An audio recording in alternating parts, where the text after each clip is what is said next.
So right now I want to talk to you about destination weddings and non-traditional weddings. Now for these ceremonies, there's going to be different types of lighting situations. Obviously, there's going to be some situations where the light's going to be nice and soft. That would probably be the best situation. And then there's going to be other situations where maybe it's like a sunset wedding, right? Sunset always sounds sexy. You know, when I talk to my clients, I ask them, I said, hey, when's your ceremony going to be? Oh, we're going to have a sunset wedding. And then I'll start talking to them about the timing of the sunset. And what I'm trying to do is I'm trying to talk them out of having a sunset wedding, because I know if they go through with this sunset wedding, it's not going to be a sunset wedding, it's going to be a nighttime wedding. And that's going to create some challenges for me. So I'll just talk to the bride. I said, oh man, the sunset wedding, it sounds amazing. When are you going to do your candids? And then they'll say, oh, we're going to do it right after the ceremony. And then I'll say something like, well, after the ceremony, it's going to be nighttime. So now this couple's going to go into freak out mode and they're going to be like, oh my God, Ray, what do we do? Because we want those candids at this amazing venue that we booked for our wedding. So I'll tell them, I said, listen, just have your wedding ceremony about an hour before. That way you can get married during beautiful light. And then for that actual magic hour, I mean, just the stunning backdrops that you're going to have, we're going to be able to do candids in that light. And then they're like, oh my God, we got to change our invitation time. Now, here's the thing. What if they've already sent out invites? Now you're going to be kind of stuck with whatever scenario they put you in. So best case scenario, they've gotten to you ahead of the invites being sent out. And now you can kind of just plant some seeds, because the reality is these clients, they don't know what to expect. They haven't lived through weddings like we've lived through weddings. Like, we know what's going to happen at sunset and the bride's running late. It's going to become nighttime. And now we're going to have to set up lights and just establish a different type of coverage for this event. But they don't really know that. They just hear sunset, they think it sounds sexy, and they roll with it. But the ones that get stuck with all the challenges is us. So we have to be able to deal with any type of situation. Now, if you go to a situation, let's say it's like Daisy Hill, right? Where you've got harsh light, you've got spotty light. The one thing that I always stress is just expose on the highlights. The last thing you want is for this bride to come out and the white dress is just glowing. You can't see that nice detail in the whites of the dress, stuff like that. So just try to find something white. A lot of times I'll just expose on the sky. It's kind of like the best way. If the sky's looking normal in my viewfinder, I'm pretty much good to go in terms of exposure. Now, sometimes you might have to sacrifice a little bit of your highlights, depending on skin tones, depending on wardrobe and things like that. But I try to find something white that I can expose on. As long as I'm seeing the details in those whites, I'll kind of roll with it, because obviously we don't have the bride there and we can't do like test runs with the bride. So you got to kind of set your exposure before the bride even appears. And you're kind of hoping and praying when that bride does appear that dress is not going to be blown out, because the last thing you want to do is have all these exposure shifts going on while the bride's making her way down the aisle. This is going to be kind of like your money shot. So you have to be totally set up for that shot. One thing I will tell you is, if you're unsure, I always suggest with these DSLR cameras, just go like a half stop under rather than a half stop over. Let's say it's a nighttime wedding. Nighttime weddings are generally pretty easy because you know it's nighttime, and maybe you're starting your setup at night, so you're seeing things how they're gonna be when the ceremony takes place. But what happens if it's sunset and you're not really seeing what your subjects are gonna look like when it becomes nighttime? For this, I like to set up my lights and just kind of leave them on. What I want to do is I want to have one light set up on the guest side, 45-degree angle on the bride, and another light set up 45-degree angle on the groom. Now this is going to give me amazing light during the ceremony for both the bride, the groom, and the officiant.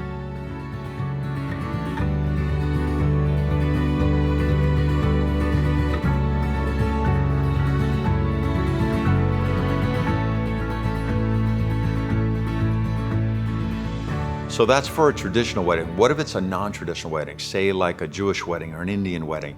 You know, in a Jewish wedding, the bride and groom are going to face in the whole time, which creates a little bit of problems if you had your lights set up on the guest side. So what do we have to do with the lighting sometime?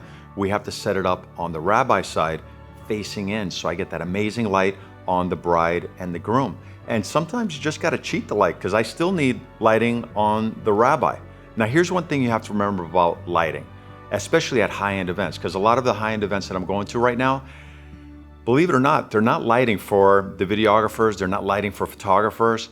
A lot of the florists right now are handling the lighting. And guess what they light? They light their florals. So a lot of times you're gonna show up to these events and you're gonna see like a huppah, for instance, for a Jewish event. And you're gonna see all this uplighting going on around the huppah and up the florals, but inside the huppah, the couple and the rabbi, they're completely dark. So what do you do in that type of situation?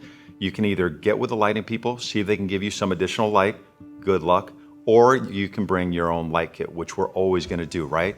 And now you gotta start thinking about lighting position. You also have to start thinking about camera position, because if the bride and groom are gonna face in the entire time and you have a center shot set up like we do for traditional weddings, I will still set up the center shot because at some point they're still gonna kind of face in and do vows and ring exchange.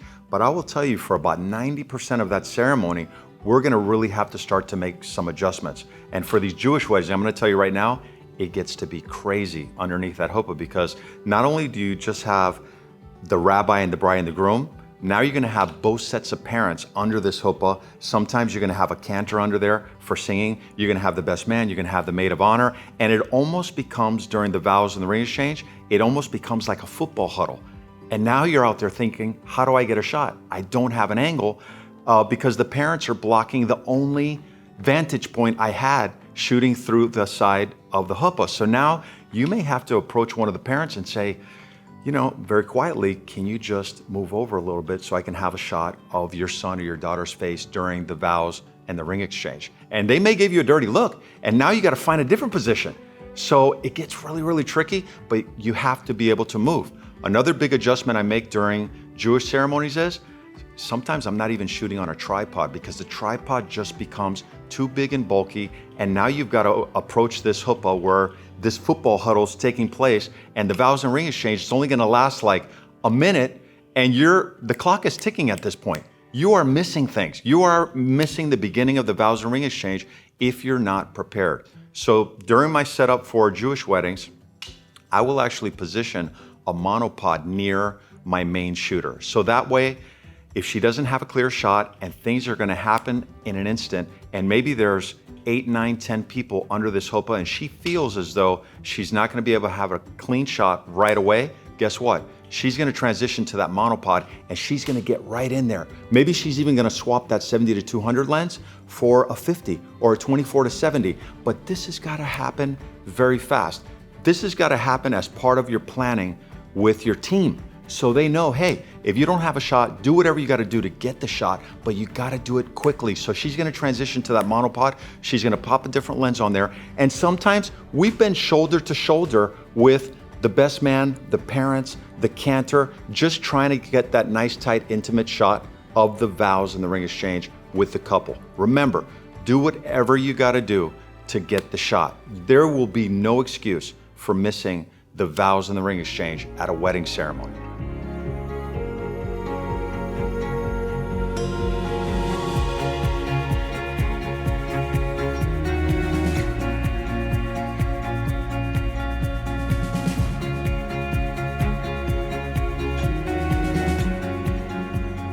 So now I want to talk to you about Indian weddings. I'm doing a lot of Indian weddings right now. I love doing them. They're very colorful. They're very Bollywood. They're very beautiful. There's 2, 3, 4, even sometimes I've got a wedding coming up right now. It's going to be 5 days of events. So in the end, it's going to be a lot of post-production. That may drive you crazy, but the footage that you're going to be able to work with, all this creative eye candy, you're just really going to be able to create something special. So let's talk about some of the challenges at Indian weddings. Now, as you know, the ceremonies, sometimes they're 60 minutes, 90 minutes. They could run up as long as 2 hours.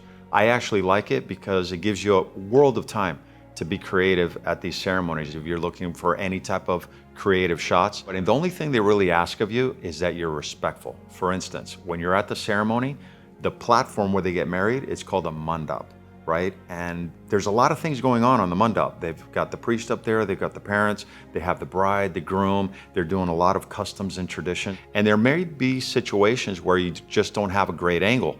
Now, believe it or not, you can actually get up onto the mandap and get some nice creative angles of all the beautiful things that they're doing. The only thing that they ask is that you take off your shoes before you get up onto this mandap, which is that platform where they're holding the Indian ceremony. So I tend to just hang out in the center aisle. I'll frame up my shot just like we did at this traditional wedding at Daisy Hill. And I'll keep my camera there, but I'll have my third camera, Anthony, I'll have him on a monopod. And he usually goes around, he's probably got a 24-70 or 100, or maybe even a 135 lens on his camera. So my only instructions to Anthony is just get me creative eye candy.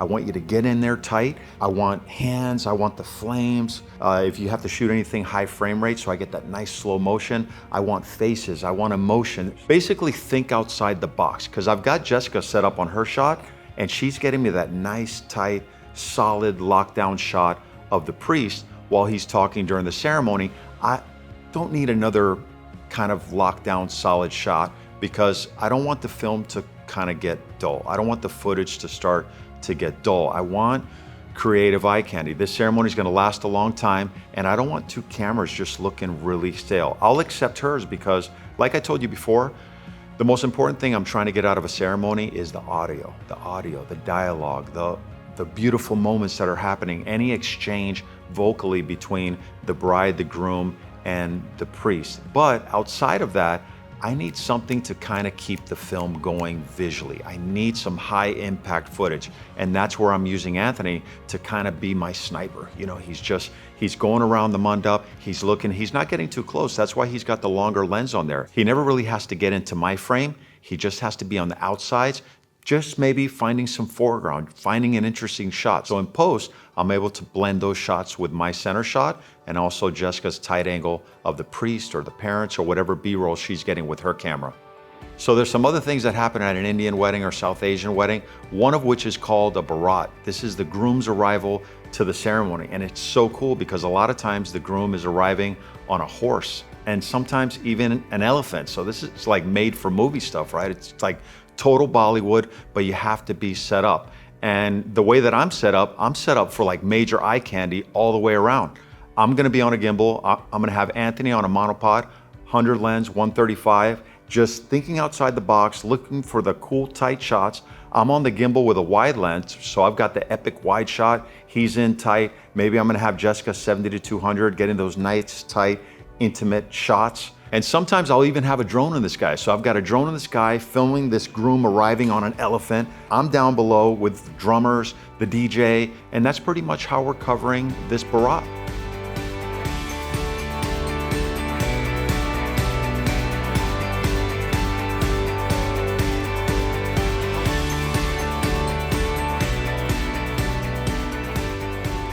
Now I'm on to the dancing. And the dancing is like way cool because sometimes you've got performances. Like I said, you've got everybody in like full Bollywood setup. So the visuals are just stunning. Take advantage of these situations. I mean, everything just looks so good. You just want to make sure that you're not filming the same compositions. You don't want your whole team set up to where everybody just has like medium compositions all the way around, right? I want a tight, medium, and wide. I'm going to be wide with a gimbal. I'm going to have Anthony going tight, and maybe Jessica with that 70-200, she's mixing it up. She's giving me that medium shot. She's giving me the tight shot. So you got to figure in 2-3 days, we're getting all types of great content. I mean, by the time you get back to the studio, you're gonna have so much creative eye candy for that film, you're just gonna knock somebody's socks off.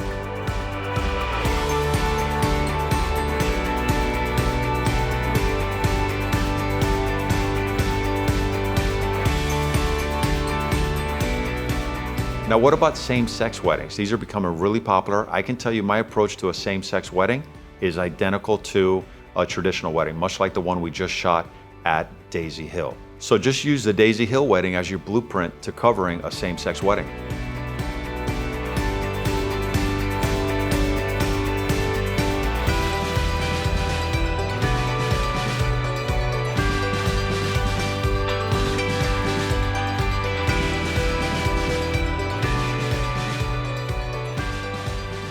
So let me tell you about destination weddings. The first thing I can tell you is learn to pack small and learn to pack light.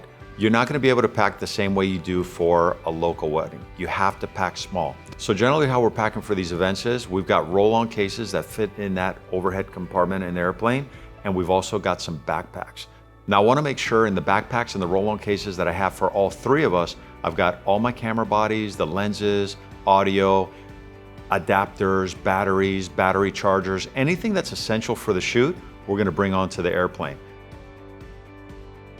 So I've got a tripod bag that I'm gonna check. Inside the tripod bag is gonna be my tripods, my monopods, light stands, maybe even a mic stand. And if for some reason that tripod bag doesn't make the plane, we can always rent that gear locally. And if for some reason we can't rent that gear locally, we've still got the essentials to shoot that wedding.